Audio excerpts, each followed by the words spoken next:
बोल श्री पुरुषोत्तम नारायण भगवाननी जय। वसुदेव सुतं देवं कंस चाणूरमर्दनम देवकी परमानंदम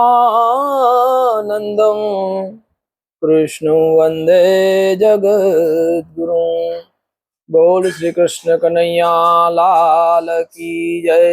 श्री द्वारिकाधीश की जय।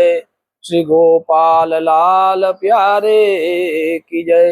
श्री बाल कृष्ण लाल की जय। श्री गिरिराज धरण की जय। આજે પુરુષોત્તમ માસની આગળની કથામાં 18મી કથા ત્રણ વાલનો ટીકો આપણે શ્રવણ કરીએ। હજારો વર્ષ પહેલા નૈમિષારણ્યમાં 88,000 ઋષિઓ મુનિઓ ભેગા થયા અને પુરાણોના જાણકાર એવા સુતજીને પ્રણામ કરીને કહેવા લાગ્યા કે હે મહાજ્ઞાની, આપે અનેક પુરાણ કથાઓ અમને સંભળાવી છે, પરંતુ પ્રભુ ચરિત કથાઓ અને મહાત્મા સાંભળતા તૃપ્તિ થતી નથી। કંઈક હજુ વધારે ને વધારે હરિસ્મરણ કરીએ, ગીત ગાઈએ, પ્રભુ ચરિત કથાનું પાન કરીએ એવી અનુભૂતિ થયા કરે છે। તો આપ કૃપા કરી એવું કંઈક વ્રત નિયમ જે આવનારા કળિયુગમાં અલ્પ સમય અને સરળતાથી વ્રત નિયમ કરે તો પણ મનના મનોરથ પૂર્ણ થાય, સંતાન સુખ મળે, આધિ વ્યાધિ ઉપાધિનો ક્ષય થાય। કળિયુગમાં ટૂંકું આયુષ્ય ધરાવનારા જીવો જન્મ લેશે અને જો એટલા ટૂંકા સમયમાં તેને રોગ અને શોક ઘેરી લેશે તો પ્રભુ ધ્યાન ધરી શકાશે નહીં। આમ ઋષિ મુનિઓના લોક કલ્યાણ અર્થે પૂછાયેલા પ્રશ્નથી મહાજ્ઞાની સુતજી કહેવા લાગ્યા છે કે હે મુનિ શ્રેષ્ઠો, સાંભળો। એક સમય હું ગંગા નદીના કિનારે કાંઠે ફરતો ત્યાં રાજા પરીક્ષિતની શંકાઓનું સમાધાન કરતા સુખદેવજી બેઠા છે। બીજા પણ ઋષિ મુનિઓ સાંભળી રહ્યા છે ત્યારે સૌનક ઋષિનો પ્રશ્ન સાંભળીને સુખદેવજીએ જે કહ્યું હતું તે હું તમને સંભળાવું છું કે ભગવાન નારાયણને નારદ મુનિએ પૂછ્યું, પ્રભુ, મૃત્યુલોકના પરિભ્રમણમાં મેં જોયું તો મનુષ્યો અત્યંત દુઃખ પામી રહ્યા છે, તો તેમના દુઃખ દરિદ્રનો ક્ષય થાય એવું કંઈ વ્રત હોય તો મને સંભળાવો। આમ ભગવાન નારાયણે પાવન પુરુષોત્તમ માસની કથા સંભળાવી છે, મહિમા કયો છે અને તે મેં આપને એ કથા સંભળાવી છે। પછી વ્રતનો પ્રભાવ અને ફળનો મહિમા કહેતા એક કથા સંભળાવી છે। રામપુર નામના એક ગામમાં એક નામદેવ નામનો બ્રાહ્મણ રહેતો હતો। તેની પત્નીનું નામ લક્ષ્મી હતું। બ્રાહ્મણ ખૂબ નિર્ધન હતો, પરંતુ તેના ઘરમાં તેની સ્ત્રી પતિવ્રતા, ધર્મપરાયણ અને પ્રભુ ભક્તિમાં રાચનારી ભાવિક ભાવનાશીલ સ્ત્રી હતી। સ્ત્રીને મન સંતાન એ સર્વશ્રેષ્ઠ સુખ હોય છે। લક્ષ્મીને સંતાન સુખ પ્રાપ્ત ન હતું, તેથી તે નામદેવ ઉદાસ રહેતા હતા। એવામાં એક સંત એમને ત્યાં પધાર્યા અને એમના મુખે ભગવાન પુરુષોત્તમ માસની વ્રતની કથા સાંભળી ભગવાનની કૃપાથી આ વ્રત કરનારના સર્વે મનોરથો સિદ્ધ થાય છે એવું સાંભળી લક્ષ્મીજી અધિક માસ નાવાનો મનથી સંકલ્પ કર્યો છે। પાવન પુરુષોત્તમ માસ આવતા જ પ્રથમ દિવસથી લક્ષ્મી નદી સ્નાન કરવા લાગી। સ્નાન, ધ્યાન, સેવા, પૂજા કરી કથા વાર્તા સાંભળી આખોય માસ ભગવાન પુરુષોત્તમ રાય ઉપર શ્રદ્ધા અને વિશ્વાસ રાખીને ઉપવાસ કર્યા છે। અધિક માસ પૂરો થઈ શક્તિ પ્રમાણે ઉજવણું કર્યું, તેથી તેમને ત્યાં સમય જતા દેવરૂપ કન્યાનો જન્મ થયો છે। લક્ષ્મીની ઈચ્છા પુરુષોત્તમ ભગવાને પૂરી કરી। કન્યા 1 માસની થઈ અને લક્ષ્મીએ બીજા દિવસે જોયું તો દીકરીના કપાળમાં ઝગમગતો ચાંદલો ઝગમગે છે। લક્ષ્મીજીએ બરાબર ધારીને જોયું તો ચાંદલો સાવ સોનાનો લાગ્યો। નામદેવને બોલાવ્યો અને ચાંદલો બતાવતા બોલી, સાવ સોનાનો લાગે છે.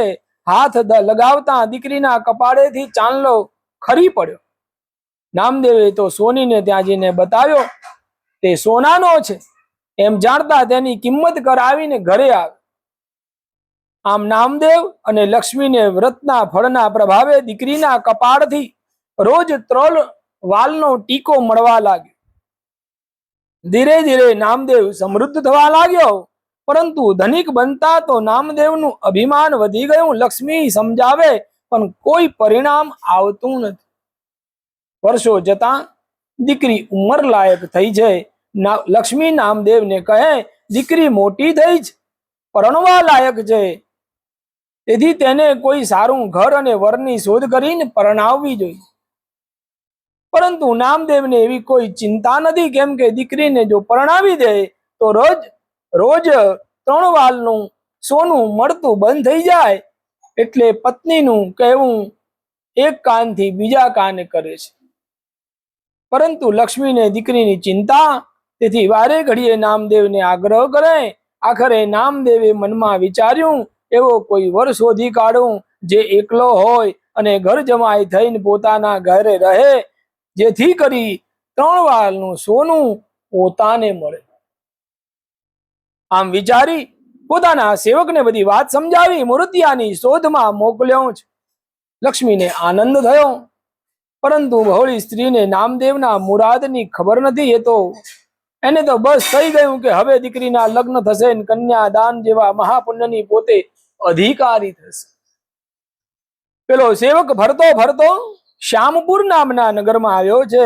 ત્યાં પૂછપરછ કરતા નામદેવે કયા પ્રમાણે એક બ્રાહ્મણ યુવક જોયો, તેનું નામ જયદત્ત હતું.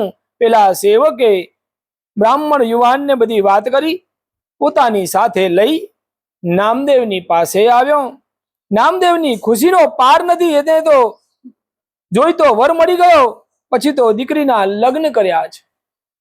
આમ દીકરી જમાઈ, નામદેવ અને લક્ષ્મી ઘરે રહેવા લાગ્યા. પરંતુ જયદત્તને આ યોગ્ય લાગતું નથી.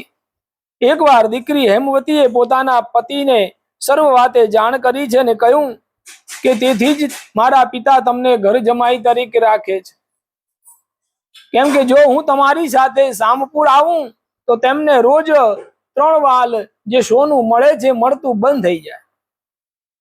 દીકરીને જમાઈએ નામદેવ પાસે પોતે શ્યામપુર પોતાને ગામ જવા ઈચ્છે છે અને ત્યાં રહેશે માટે રજા આપો, આવી રજા માગી છે. નામદેવને તો લૂંટાઈ જતો હોય એવી લાગણી થઈ. આ તો સોનાનો લોભ, અને માણસને જ્યારે લોભ જાગે ત્યારે તેના મનમાં કપટ જાગે છે. કહે છે ને કે લોભે લક્ષણ જાય અને ના કરવાના કામ થાય. આમ નામદેવના મનમાં કપટ જાગ્યું છે. થોડા સમય પછી વિદાય આપીશું. નામદેવ વિચાર કરે કે હવે શું કરું, પરંતુ જ્યાં કપટ જાગ્યું ત્યાં વિવેક ગયો અને નામદેવે જયદત્તને ઝેર આપીને મારી નાખવાનો વિચાર કર્યો છે, જેથી દીકરી પોતાને ઘરે રહે. આમ વિચારી કોઈ પ્રસંગ આવતો હતો.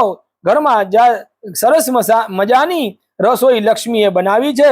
જમવાનો સમય થતા નામદેવ પેલું ઝેર લઈ આવી જયદત્તની થાળીમાં પીરસેલા ભોજન ઉપર નાખ્યું. બધા જમવા બેઠા એટલે લક્ષ્મીએ બધાને ભોજનની થાળી આપી, પરંતુ પ્રભુની પ્રેરણા થઈ ઝેરવાળી થાળી નામદેવની પાસે ગઈ અને બધાએ જમી રહ્યા અને નામદેવને ઝેર ચડવા લાગ્યું. મોઢામાંથી ભીણ નીકળવા લાગ્યું, શરીર લીલું કાચ જેવું થવા લાગ્યું. નામદેવ તરફવા લાગ્યો છે. ત્યાં તો આકાશવાણી થઈ કે હે નામદેવ, સોનાના લોભમાં તું દીકરીને વિધવા બનાવવાનું પાપ આચરવા બેઠો હતો. તું એ પણ લોભમાં ભૂલી ગયો. તે કન્યાદાન કર્યું છે, તારો અધિકાર તે બીજાને સોંપ્યો છે. તેમ છતાં તે આ કાળું કામ કર્યું, એનો મનસૂબો કર્યો, જેનું ફળ તને તે ભોગવ્યું છે. જેવી જેની કરણી તેવા તેને ફળ, જેવું કરો એવું ભરો, એ ભાવના ભૂલશો નહીં. નામદેવ પોતાના પાપે મૃત્યુ પામ્યો છે. દીકરીનું સૌભાગ્ય ભગવાન પુરુષોત્તમ રાયના પ્રતાપે અખંડ રહ્યું છે. પછી તો લક્ષ્મીએ દીકરી અને જમાઈને અશ્રુભીની આંખે વિદાય આપી છે. ખૂબ કરિયાવર આપી અને દીકરીને આશીર્વાદ આપ્યા છે. આમ હે શૌનક ઋષિ, ભગવાન પુરુષોત્તમ રાયનું વ્રત કરવાથી લક્ષ્મીની મનોકામના પૂર્ણ થઈ છે. સુખદેવજીના મુખેથી ભગવાન પુરુષોત્તમ રાયના વ્રતનો મહિમા સાંભળી શૌનક ઋષિને હર્ષ થયો છે. પુરુષોત્તમ રાય ભગવાન દીકરી અને જમાઈ અને લક્ષ્મીને ફળ્યા તેવા સૌ વ્રત કરનારને, કથા સાંભળનારને ફળજો. બોલ શ્રી પુરુષોત્તમ રાય ભગવાન કી જય. અચ્યુતમ કેશવમ રામ નારાયણમ કૃષ્ણ દામોદરમ વાસુદેવમ હરે શ્રીધરમ માધવમ ગોપિકા વલ્લભમ જાનકી નાયકમ શ્રી રામચંદ્ર ભજે. બોલ શ્રી કૃષ્ણ કનૈયા લાલ કી જય. અધિક માસની કથા ના વિડીયો તો તમને પસંદ આવે તો લાઈક કરજો, શેર કરજો અને અમારી ચેનલને સબસ્ક્રાઇબ કરજો. ધન્યવાદ.